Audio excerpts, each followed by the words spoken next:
What's the first thing you do when you wake up? Before your feet even hit the floor. You may even do it during the day. And then you do it again at night before you go to sleep. Well, I know what you're thinking. The answer's coming up, and it may not be what you expect.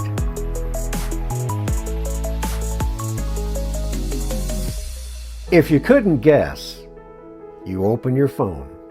The screen's blue light paints your face in the dark. It feels like a harmless habit, right? Just a quick scroll. That addiction is something that millions of us do without thinking. It's just like any addiction. It's quietly rewiring your brain. Every like, notification, endless scroll, it's all engineered to make you more anxious and less focused. And it's costing you money and real-world opportunities. This is a system designed to hijack your attention for profit, with consequences more severe than you might think. Now, in the next few minutes, we'll expose 10 shocking ways that social media is silently wrecking your life. What you learn might change how you look at your screen forever. My name's Glenn. I'm a recovered alcoholic, and I drank for 40 years. And by the grace of God, I've been sober now for over 5,000 days. Everything I share is just my opinion and comes from my experience in recovery. Here's a personal observation. I was amazed during my last visit to the gym. Yes, I actually go to the gym. I just happened to notice there must have been about 20 people wandering around, staring at their phones, either texting or scrolling, oblivious to anything else going on around them. It was as if they were affected by some kind of drug. And yes, I'm guilty too. The first thing I do when I get ready for the treadmill is I open up my favorite podcast, and I do love those cat and dog videos. But seriously, how much is too much? We've all fallen down the rabbit hole. A 5-minute break that turns into 45 minutes of mindless scrolling. We close the app, we feel drained, and can't quite figure out why. And the truth is, these platforms, they aren't just harmless apps. They're sophisticated psychological tools designed to keep you staring at the screen. Why? Because your attention is their product. Think of it this way. Your eyeballs are the currency being sold to advertisers. And the impact is devastating. Now, I'm not telling you to delete your accounts. No. Consider it an intervention, pulling back the curtain on the forces shaping your life. Okay, so here's 10 ways that social media is affecting your life right now.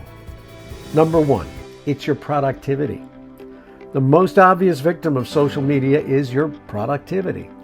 Around 77% of employees admit to using social media during work hours. But the real problem isn't just the time you lose, it's the mental cost of being interrupted. One study found that it takes an average of 23 minutes to fully regain your focus after a single distraction.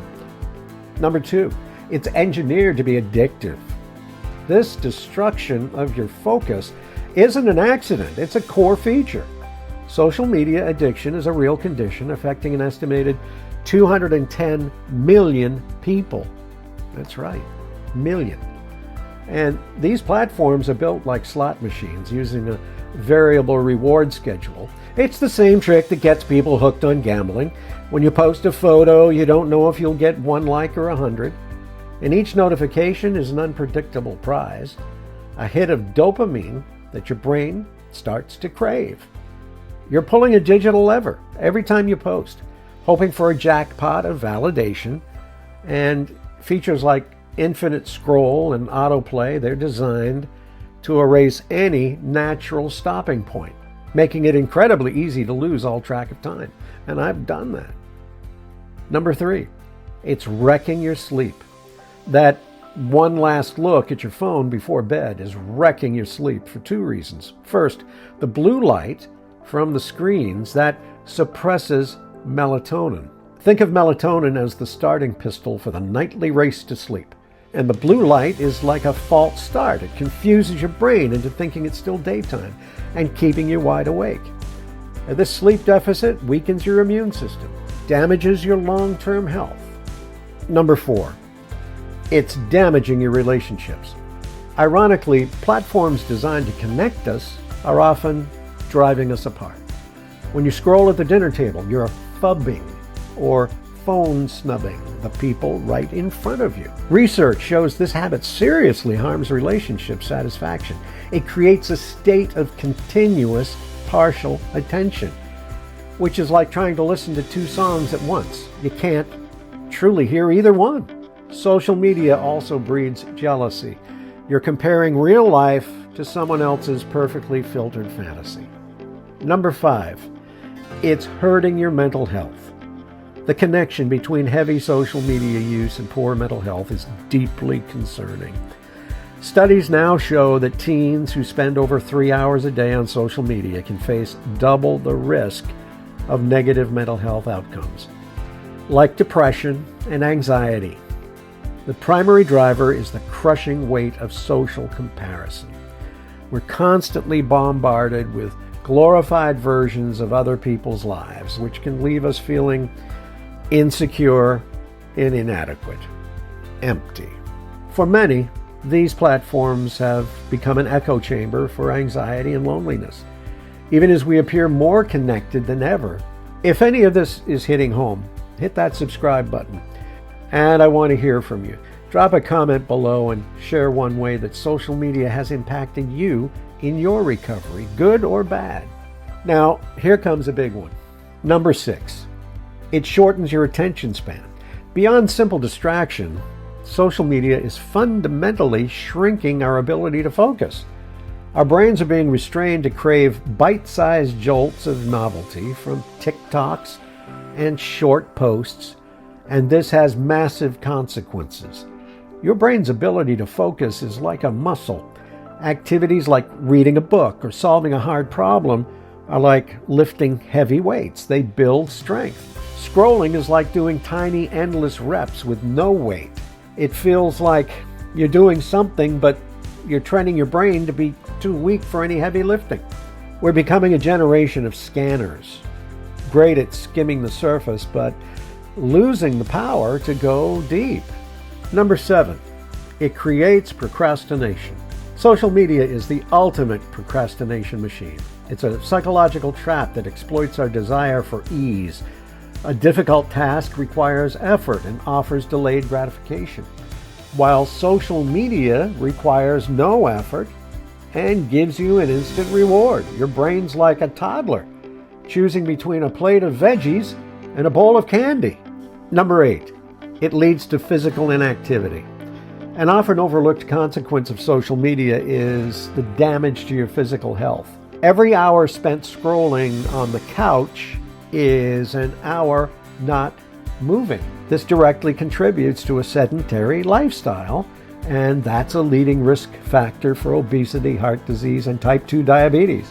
Our bodies are like high-performance cars. They're meant to be driven, and leaving your body to sit for hours is like letting that car rust out in the garage. It weakens our muscles, it ruins our posture, and it could lead to chronic problems. Number 9, it damages your social skills. The more we communicate through a screen, the more our basic social skills can fade away. Real-world conversation requires us to read subtle nonverbal cues like body language and tone of voice.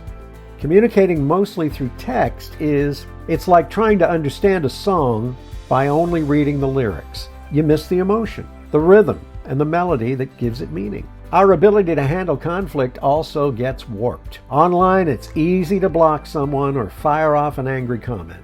This teaches us to either attack or avoid conflict, rather than navigate it with empathy, a skill essential for any strong relationship. Number 10, it can cost you a fortune. Hyper-targeted ads are designed from a detailed psychological profile that social media companies have built on you. It's like having a personal salesman who follows you 24/7 and knows exactly all of your insecurities and desires. They know when to show you the perfect product at your weakest moment, making it a calculated trap for your wallet. You feel pressured to keep up with trends set by influencers, showing off lives that you can't afford. This digital lifestyle creep can lead you to spend money that you just don't have, just to project an image of online success. Social media is chipping away at your focus, relationships, health, and finances. Sounds a lot like addiction, and it can have very similar results. But this isn't meant to scare you. It's meant to empower you. The goal isn't to delete everything, but to shift from mindless consumption to moderation. Think of social media as a chainsaw. In the hands of a skilled user, it can build amazing things. But if you just wander around with it running, you're bound to get hurt. So what do we do to change our social media behavior? Create a no phone rule for the first and last hour of your day. Turn off all non-essential notifications. Move the apps off your home screen to break the muscle memory. When your real life is rich and engaging, the pull of the digital world gets weaker. You start seeing social media as a tool, one that can be useful, but that will use you if you let it. What's one small step you'll take to moderate your phone use? Share your commitment in the comments. Don't forget to like and subscribe. God bless you, and God bless our veterans. And remember, somebody out there loves you.